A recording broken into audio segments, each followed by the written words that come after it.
अमरावती मनपा हद्दीत कोरोनाने एंट्री घेतली असून 140 नमुन्यांपैकी 6 कोरोना रुग्ण आढळून आले आहेत.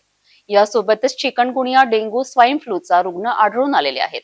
मात्र नागरिकांनी घाबरू नये, सर्वांनी काळजी घ्यावे. आढळून आलेले संशयित रुग्ण आयसोलेशन मध्ये आहेत. झिंकाचे एकही रुग्ण नाही.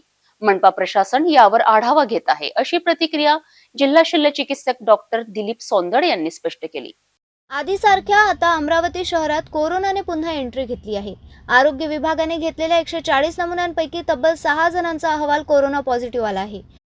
मात्र नागरिकांनी घाबरू नये, काळजी घ्यावी असे आवाहन जिल्हा शल्य चिकित्सक डॉक्टर दिलीप सोंदाडे यांनी केले आहे. सद्यस्थितीत अमरावती महानगरपालिका क्षेत्रामध्ये 6 कोरोनाचे पेशंट पॉझिटिव्ह सापडलेले आहेत. तर वैद्यकीय अधिकारी डॉक्टर काळेसाहेब महानगरपालिका हे त्याबद्दल त्यांचे पुढचे जे फॉलोअप आहे त्या संदर्भाने जी तपासणी आहे ते करत आहेत. सध्या डेंग्यू आणि चिकनगुन्याचे हे पेशंटसुद्धा सध्या पॉझिटिव्ह आहेत.